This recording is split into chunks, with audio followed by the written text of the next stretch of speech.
ఓం శ్రీ మాత్రే నమః. ముందుగా అందరికీ ధనత్రయోదశి శుభాకాంక్షలు. ఈ ధనత్రయోదశి అక్టోబర్ 18 మధ్యాహ్నం 1:37 మొదలై మరుసటి రోజు ఆదివారం మధ్యాహ్నం వరకు ఉంటుంది. ఈ ధనత్రయోదశిని ఎప్పుడు జరుపుకుంటారంటే ఆశ్వీజ మాసం బహుళ త్రయోదశి నాడు జరుపుకుంటారు. అందులో శనివారం కలిసి రావడం వల్ల ఈ తిథిని శని త్రయోదశిగా పిలుస్తారు.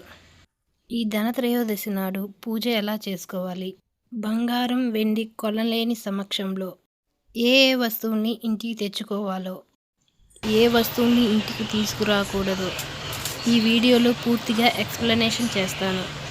ఎక్కడ స్కిప్ చేయకుండా ఈ వీడియోని పూర్తి వరకు చూడండి.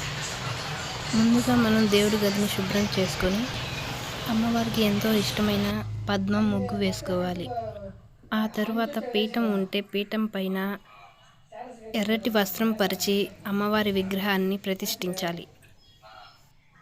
ఇలా పూజా మందిరాన్ని తమలపాకులతో, అందుబాటులో లేకపోతే మామిడి తోరణాలతో అలంకరించుకోవచ్చు. అమ్మవారి చిత్రపటానికి మిగిలిన దేవుడి పటాలకి పూలతో అలంకరించుకోవాలి. నేనైతే ఈ పూలనన్నిటిని అలంకరించాక ఈరోజు శనివారం రావడం వల్ల వెంకటేశ్వర స్వామికి ఎంతో ఇష్టమైన పిండి దీపాన్ని తయారు చేసుకున్నాను. శనివారం రోజు వెంకటేశ్వర స్వామికి ఒక్క పిండి దీపమైనా సమర్పించండి చాలు. సరే, అయితే నేను తయారు చేసిన పిండి దీపం ఎలా ఉందో కామెంట్ చేయండి చూద్దాం. ఈ పిండి దీపానికి తిరునామం అలంకరిస్తే ఎంత అందంగా ఉందో చూడండి. ఇందులో కాస్త ఆవు నెయ్యిని వేసి నేనైతే 7 ఒత్తుల్ని ఒక ఒత్తిగా చేసి ముందుగా ఒక కలశం చెంబు తయారు చేసుకొని అందులో కొంచెం పసుపు, కుంకుమ, అక్షింతలు, కాస్త పువ్వు వేసుకోవాలి. ముందుగా అయితే దీపాన్ని వెలిగించుకుందాం. అయితే ఈ దీపాన్ని మనం ఏకహారతితో వెలిగించాలి. అగరుబత్తితో కానీ అగ్గిపెట్టెతో కానీ వెలిగించకూడదు.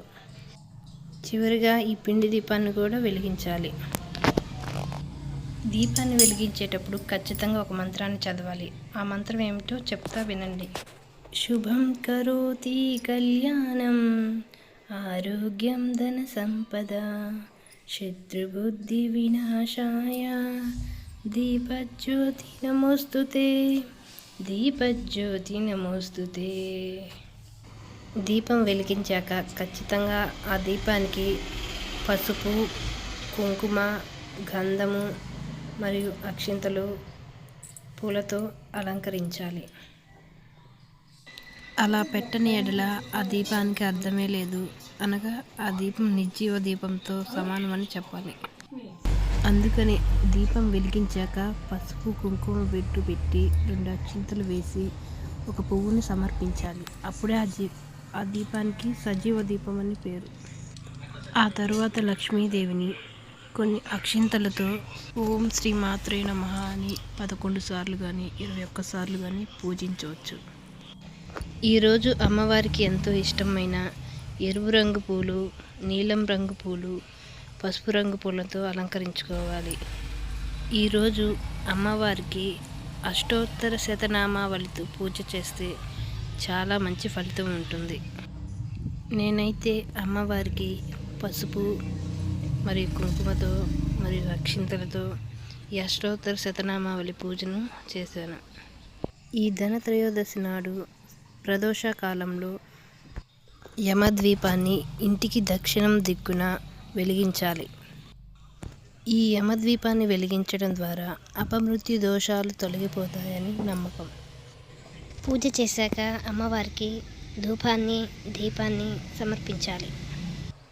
ఆ తర్వాత నైవేద్యంగా పండ్లు, ప్రసాదాలు ఉంటే సమర్పించాలి. నేనైతే ఈరోజు స్వామివారికి, అమ్మవారికి నైవేద్యంగా స్వామివారికి వడపప్పు, బెల్లం, అరటి పండ్లను సమర్పించాను. అమ్మవారికి కలశంలోని నీళ్లు 3 సార్లు చూపించి కిందికి వదిలివేయాలి. హస్తౌ ప్రక్షాళయామి, పాదౌ ప్రక్షాళయామి, ముఖే ఆచమనీయం సమర్పయామి అని 3 సార్లు నీళ్ళని కిందికి వదిలివేయాలి. తరువాత కలశంలోని నీళ్ళని పలహారాల మీద, పువ్వుల మీద చల్లాలి. ఈ ధనత్రయోదశి నాడు ఇంటికి కొన్ని వస్తువులను తెచ్చుకుంటే లక్ష్మీ కటాక్షం కలుగుతుందని నమ్మకం. అవి ఏమిటో ఇప్పుడు చూసేద్దాం. ముందుగా అమ్మవారికి ఎంతో ఇష్టమైన ప్రీతికరమైన లక్ష్మీ గవ్వలు, అలాగే గోమతి చక్రాలు, అలాగే తామర గింజలు, 2 పసుపు కొమ్ములు, గురిగింద గింజలు, అలాగే పసుపు, కుంకుమ, యాలకులు. ముఖ్యంగా ఈరోజు ఇంటికి కొత్త చీపిరిని అయితే తెచ్చుకోవాలి. అసలు ఈ ధనత్రయోదశి నాడు ఒక కథే ఉందండి, చెప్తా వినండి. పురాణాల ప్రకారం సురులు అసురులు అమృతం పొందడానికి క్షీరసాగర మథనం జరిగే సమయంలో ధన్వంతరి పాల కడలి నుంచి ఒక చేతిలో ఆయుర్వేద గ్రంథం, మరొక చేతిలో అమృత భాండం పట్టుకొని ఉద్భవించాడు. ఆయన ఆవిర్భవించిన రోజు ధనత్రయోదశి కావడం వల్ల ఆ రోజును ధన్వంతరి జయంతిగా కూడా భావిస్తారు. ధన్వంతరిని పూజిస్తారు. ధన్వంతరిని అర్చించిన వారికి ఆరోగ్య వృద్ధి జరుగుతుందని, ఆయుష్ పెరుగుతుందని నమ్ముతారు. వారికి మరణ భయం కలుగుతుందని, అకాల మృత్యు ఏర్పడదని ప్రగాఢంగా విశ్వసిస్తారు. ఈ ధన్వంతరిని వైద్యనారాయణునిగా భావిస్తారు. ఇప్పుడు అమ్మవారికి ఎంతో ఇష్టమైన పచ్చకర్పూరంతో హారతి ఇద్దాం. ఈ ధనత్రయోదశికి మరొక కథ కూడా ఉంది పురాణాల ప్రకారం. ఈ ధనత్రయోదశి రోజున క్షీరసాగర మథనం సమయాన లక్ష్మీదేవి కూడా క్షీరసాగరం నుంచి ఆవిర్భవించిందని పురాణాలు వెల్లడించాయి. ఈ ధనత్రయోదశి లక్ష్మీదేవికి ఎంతో ప్రీతికరమైన రోజుగా చెప్పవచ్చు. ధనత్రయోదశి నాడు లక్ష్మీదేవిని పూజిస్తే విశేష ఫలితం లభిస్తుందని అందరి భక్తుల నమ్మకం. సమస్త శుభాలు కలుగుతాయని భక్తుల నమ్మకం. చూశారు కదా మరి, ఈ ధనత్రయోదశి అమ్మవారికి ఎంతో ప్రీతికరమైన రోజుగా భావించి అమ్మవారిని పూజించి, అర్చించి, పూలతో అలంకరించి ధూపదీప నైవేద్యాలు సమర్పించాము. చివరిగా కొన్ని అక్షింతలు, పూలను తీసుకొని ఆత్మ ప్రదక్షిణ చేసి మన మనసులోని కోరికని చెప్పుకొని అమ్మవారి వద్ద ఈ అక్షింతలు, పూలను సమర్పించి అమ్మవారి స్వామివారి ఆశీర్వాదం తీసుకోండి. జై శ్రీమాత్రే నమః. ఈ పూజా విధానం మీకు నచ్చినట్లయితే లైక్ చేయండి, షేర్ చేయండి, చివరిగా చిన్న సబ్స్క్రైబ్ చేయండి ప్లీజ్.